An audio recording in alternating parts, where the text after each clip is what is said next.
Falando sobre um outro dono do pedaço, porque esse realmente já se mostra dono do pedaço, especialmente quando tá chovendo, é Max Verstappen. Ah, ele é dono agora? Ah, eu acho que ele é dono do pedaço agora, porque ele me parece que tem uma leitura daquela pista de pouco mais de 4.300 metros, né? Como acho que talvez nem o próprio Hamilton, que também fez história naquela pista, ganhou título, né? Eu acho que o Verstappen não tem para ninguém nesse momento. Apesar dos pesares, né? Acabou mais uma remontada, eu acho que a palavra, eu gosto dessa palavra. Tô vendo. Dessa remontada para mais uma, né, daquele do capítulo. Né, já basta o que aconteceu O ano passado. no ano passado, 2016, por causa da chuva, enfim, 2025 merece estar no patamar dessas outras duas edições que eu citei, Felipe Mota? Não, que merece ser lembrada, merece. 16 para mim é um absurdo. Eu acho que por tudo, né? Ele ser um menino novinho, chuva. 16 é um absurdo. Ainda no primeiro ano de Red Bull, né? Então. Lembrando 16 eu acho uma coisa assustadora. O ano passado eu também acho incrível, mas esse ano foi bruto também, né? Quando eu brinquei do dono da casa, é porque a gente sabe que Interlagos nunca foi uma casa no sentido da arquibancada o abraçar, né? Ele sempre foi um intruso e o Hamilton, o queridinho, no que diz respeito o embate entre os dois. Mas eu acho que mudou bastante. Eu acho que mudou bastante. Teve uma hora que eu vi um pedaço da corrida na arquibancada Porto. Eu não ficava muito na arquibancada porque eu ficava gerando conteúdo e tal. Mas teve uma hora que eu parei pra ver ele caçando ali o Kimi na parte final. A galera tava insana, meu. Então, desculpa te cortar, mas Imagina. a sensação de que várias pessoas que estavam na arquibancadas e que comentaram foi: o Hamilton saiu, o Bortoleto abandonou. Vamos torcer pro Verstappen dar mais uma aula em Interlagos. Era essa a E sensação. aí, eu até falando de onde eu estava no Heineken Village, e tem um telão ali. E é um ponto legal ali. Tinha uma galera ali também assistindo a cada ultrapassagem, especialmente nessa parte final em que ele foi jantando todo mundo. A cada ultrapassagem era gol. Gol. E sei lá, de 80% do público, no mínimo, aplaudindo. Porque ele não era o cara, assim, ele tava junto ali. Eu sempre perguntei muito pra galera ali, isso que eu ia te por quem perguntar. que você torce e tal. Tava, no mínimo, pau a pau. Com quem? Com o Hamilton. Ainda era Hamilton. Ainda é Hamilton, mas eu acho que no desempate, podemos dizer, tinha mais torcida de um Verstappen. Já dá pra dizer que, pelo menos onde eu tava, um trecho, não foi uma pesquisa, uma sondagem. Claro. IBGE Eric. IBGE, boa. Isso. Cara, IBGE IBGE é Eric, apelido cunhado pelo Guilherme Longo. Excelente, eu não conhecia. Adorei. Vai Max Verstappen ligeiramente à frente de Lewis Hamilton hoje em 2025. Ele virou esse jogo. Já no programa 360. Então, eu não determinaria que ele virou porque ele teve uma condição de corrida que permitiu também ele... Sim. Porque se o Bortoleto estivesse bem, o Hamilton bem e tal. Mas assim, a gente tá vivendo uma situação do Hamilton que a gente não sabe se é definitiva, de não ter uma retomada. Vou deixar remontada com você. Obrigado.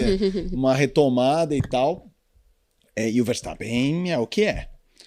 E assim, eu fiz uma pergunta na coletiva pra ele que foi... Quinta-feira, Isa? Que era assim, cara, você mediu várias vezes força com o Hamilton e aqui é um território Hamilton, pela história dele, blá, blá. Mas, cara, esse ano a percepção mudou muito, assim, do brasileiro pra você. Eu queria tentar entender... Que daí eu até uso uma expressão que ele meio que me conta... Porque ele tava concordando. Enquanto eu falava... E aí o que eu queria falar? Eu talvez não tenha formatado bem a pergunta, mas naquele momento o que eu tava querendo dizer assim... No embate com o Hamilton, era o Hamilton. Mas que esse ano, ou ele ganhou a torcida, ou pelo menos porque eu tinha usado o termo fanbase, que a fanbase dele cresceu. E aí eu falei que a turma a hate base, ou ela sumiu, ou ela tá mais quieta. Tipo assim, o que eu queria dizer, vamos ficar quieto. Eu continuo gostando desse cara, mas não dá pra falar mais dele. E aí ele hate eu acho que é meio pesado. E eu falei, não, mas tava me associando à internet, assim, né? Lovers and haters, né? E aí, mas eu entendi Eu acho que ele tava concordando com a pergunta do tipo, era... E aí eu acho que ele quis só dizer, não é que as pessoas me odiavam. Não, hate é um pouco pesado. E aí eu falo, mas sua relação com o Piquet, com a família Piquet, e a forma como você acolheu o Gabriel. Que isso eu acho que tem... E o fato de não estar andando muito bem, não com o melhor carro. E aí ele entra numa resposta que no final ele faz uma frase que eu concordo, mas põe um asterisco que é assim, que ele fala, eu continuo o mesmo cara. O que deve ter mudado é a percepção das pessoas. E quando a gente conversou com o Gabriel, o Gabriel falou isso dele. Não, ele é isso. O que eu concordo? Eu concordo que a percepção das pessoas mudou. E eu concordo com ele que ele não mudou no sentido assim, eu acho que ele quis dizer assim, eu continuo o mesmo cara, a forma como ele vê o mundo, como não sei o quê. Mas é óbvio que não é o mesmo cara. Por coisas que talvez fujam da mão dele. Por exemplo, ele ganhar corridas e dar show com um carro que não é o melhor, eu acho que se ele pudesse voltar a ter um carro voador para ganhar 20 em 20, ele ia querer. Mas é inegável que todo piloto desses grandalhões, Senna, Hamilton, Schumacher, esses caras crescem quando fazem coisas em que fica claro o braço sendo determinante. Então isso teve um impacto. Piquet é uma coisa natural, essa relação com a família Piquet, casou, tem filho e tal. E a relação com a primeira filha da Kelly, eu acho que essa relação já deixou ele num ponto de vista muito humano, muito bonito a relação. E o jeito dele do Gabriel, que aí obviamente é uma coisa de relação dos dois. Mas eu acho que ele mudou assim, quando você ganha muito, você perde aquela coisa do preciso... Ele continua um instinto assassino na pista, mas ele não precisa ser instinto assassino em rigorosamente tudo que ele faz. E antes de ganhar, ele era instinto assassino na pista, na entrevista, não sei o que, na chegada, no briefing. E isso ele não precisa mais. Mas o mesmo Verstappen ainda tá lá, eu concordo. Então eu acho, assim, eu fiquei muito... Eu não sei se eu falei isso no ar, mas eu vou falar, assim, eu não gosto de bater foto com as pessoas, assim, eu tô falando eu como fã, né? Não tô dando uma de nariz empinado, assim, eu não gosto de... Não é que eu não gosto, não é a minha, nunca foi. Eu não tenho uma foto com o Schumacher, eu não gosto de pedir autógrafo, não é a minha. Só que o meu caçula é Verstappen. E eu tava nessa entrevista aí na quinta-feira, tava sem bloquinho, sem nada, eu falei, putz, eu podia pegar o autógrafo do meu filho. E aí eu corri pra pegar um bloquinho, uma caneta, voltei. Cara, eu esperei meia hora. Filhos mudam os pais, cara, porque puta, eu não esperaria um minuto pra mim. Jura? Você tá falando? Não pelo Verstappen, não tô falando do Verstappen, tá? E aí eu esperei meia hora e me chamou a atenção que eu cheguei pra assessora logo no começo e falei, olha, meu filho é louco pelo Max, posso... E não teve um ambiente carregado. Se o cara é uma mala, a assessora já... Ela virou e falou assim, pode pedir pra ele, eu acho que ele não vai se importar. Ela já saiu do caminho. E se é isso, ele não impôs... Ele não vira e fala, porra, meu, tira esses malas daqui. Então ali, quando ela falou aquilo, eu falei, isso já indica mais ou menos quem é o cara. E eu fiquei lá meia hora esperando ele respondendo a entrevista. Então eu não tinha o que fazer, fiquei vendo ele dando entrevista em holandês.